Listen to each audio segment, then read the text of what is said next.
Well, I'm Erika Vliege. I'm a Belgian infectious diseases specialist.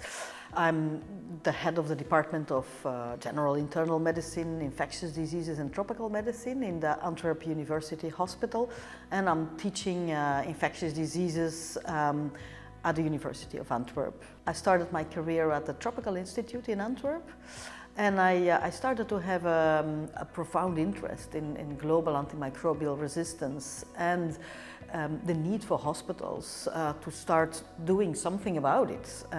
Intervention, stewardship, infection prevention. Back in 2007, when I went to Cambodia to embark on a PhD work on severe bacterial infections, and we noticed that the burden of antimicrobial resistance, both in quantity but also in impact, was really enormous, and the challenge for the hospitals and for the local healthcare workers and for the patients was really very, very big. Then I went back and started to work in our university in 2017. Since 2022, I joined the global PPS team at our Faculty of Medicine and Health Sciences at the University of Antwerp.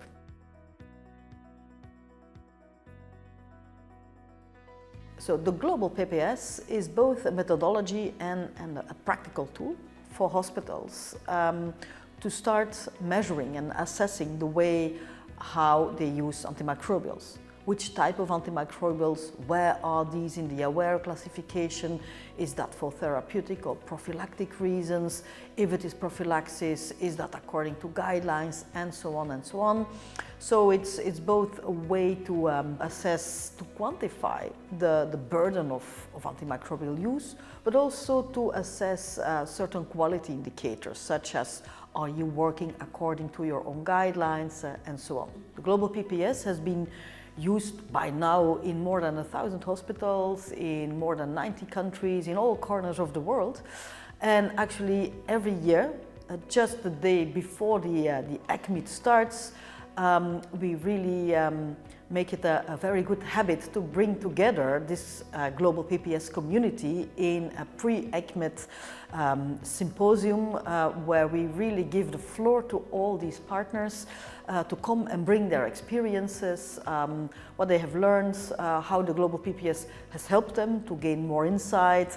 And so it's always really a very vibrant community and a beautiful exchange of experiences where, of course, the already existing network is live and present.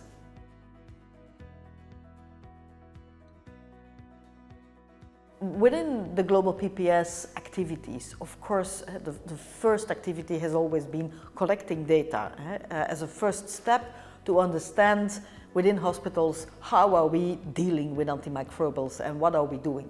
But then, of course, that should not be the ultimate goal. The ultimate goal is to improve the situation and to rationalize and decrease the use of antimicrobials and to implement specific stewardship activities which can be driven by the data, by the findings that are generated by the global PPS. And so, together with our colleagues from Nijmegen, from the Radboud UMC, the team of Jeroen Schouten, we started a close collaboration and we joined forces. They brought in a lot of insights from behavioral science, and we brought in our data-driven approach. And together we started a little network with other European hospitals and academic centers with a keen interest in antimicrobial stewardship. And we invited them to a train-the-trainer course on data-driven behavioral approach-based interventions, stewardship interventions in their hospital. We invited them to join the course and to bring that message in their own country, bringing together a lot of other hospitals in their own countries, and so bringing on the message to other places, and like an oil spot to ever become bigger and have satellite activities and so on. This project is called Drive AMS. You can find more information on it on our Global PPS webpage.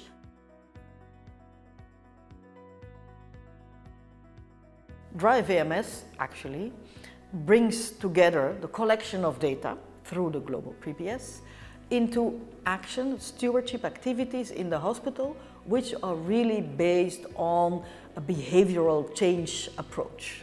So what is happening actually within Drive AMS? Over the past months, our Drive AMS partners in Portugal, in Greece, in Romania and in Lithuania have invited sister hospitals in their own countries and have organized new train-the-trainer courses where they pass on the combined insights of generating data through Global PPS and behavioral approach into and given that as a support to hospitals to start to challenge them and to support them in organizing stewardship activities. So that process is right now ongoing, and I can say that is really fascinating because we have had all these courses and meetings now this year, and you can feel really the enthusiasm and aha moments of many hospitals because let's face it, antimicrobial stewardship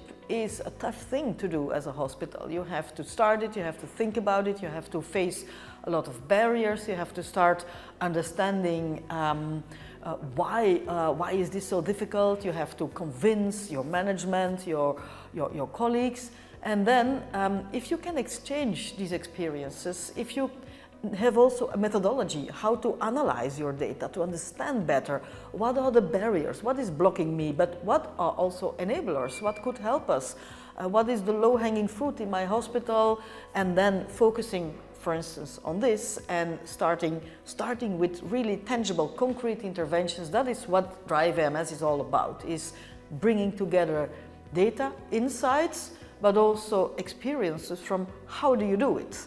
And so it's the what and the how, and then this combination is bringing a new breath, new inspiration into stewardship activities in hospitals.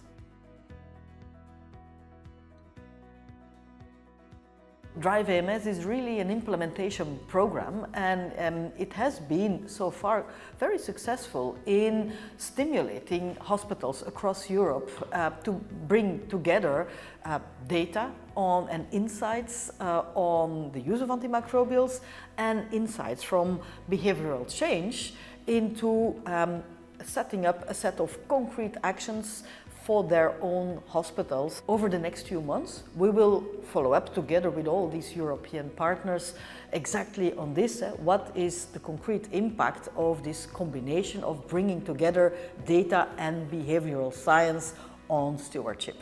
And of course, if Drive AMS proves to be successful, if this combined approach is really successful, then our dream is to try and adapt this approach also to other settings outside Europe where the challenge for starting stewardship activities is even bigger.